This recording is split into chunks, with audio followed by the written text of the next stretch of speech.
Che Guevara. Nama ini tidak asing di telinga masyarakat Indonesia.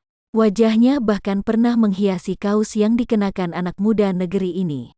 Namun, bisa jadi tak semua anak muda yang mengenakan kaos bergambar Guevara mengenal tokoh yang satu ini, termasuk apa yang diperjuangkan Guevara sehingga namanya bisa sangat terkenal di dunia. Che Guevara yang bernama lengkap Ernesto Rafael Guevara de la Serna. Ia lahir dari keluarga kaya di Argentina pada tahun 1928. Saat belajar kedokteran di Universitas Buenos Aires, ia mengambil cuti untuk berkeliling Amerika Selatan dengan sepeda motor. Dalam pengembaraannya itu ia menyaksikan kemiskinan dan penindasan pada masyarakat kelas bawah. Ia menerima gelar kedokteran pada tahun 1953 dan melanjutkan perjalanannya keliling Amerika Latin. Che Guevara mulai terlibat dengan organisasi sayap kiri. Pada pertengahan 1950-an, Guevara bertemu dengan Fidel Castro dan kelompok revolusionernya yang diasingkan di Meksiko. Guevara merupakan peran kunci dalam perebutan kekuasaan Castro dari diktator Kuba Fulgencio Batista pada tahun 1959. Sejak itu, Guevara kemudian menjabat sebagai tangan kanan Castro, sekaligus sebagai Menteri Perindustrian.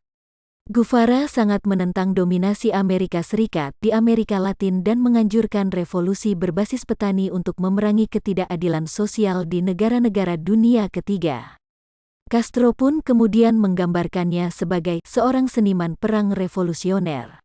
Guevara mengundurkan diri, ada yang mengatakan dia dipecat dari jabatannya di pemerintahan Kuba pada April tahun 1965, mungkin karena perbedaan pendapat dengan Castro tentang kebijakan ekonomi dan luar negeri negara itu.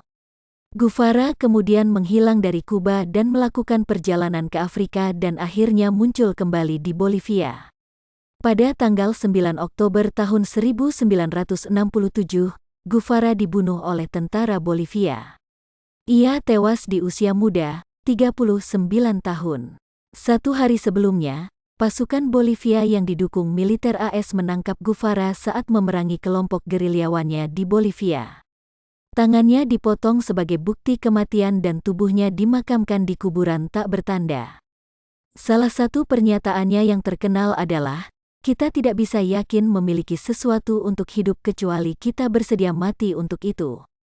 Pada tahun 1997, jenazah Guevara ditemukan dan dikirim kembali ke Kuba, di mana mereka dimakamkan kembali dalam sebuah upacara yang dihadiri oleh Presiden Kuba, Fidel Castro dan ribuan warga Kuba. Setelah kematiannya, Guevara mendapat status pahlawan di antara orang-orang di seluruh dunia sebagai simbol anti-imperialisme dan revolusi. Sebuah foto tahun 1960 yang diambil oleh Alberto Korda dari Guevara dengan baret menjadi ikon dan sejak itu, foto ikonik itu muncul di banyak poster dan t-shirt. Namun, tidak semua orang menganggap Guevara sebagai pahlawan. Ia juga dituduh memerintahkan kematian ratusan orang di penjara Kuba selama revolusi.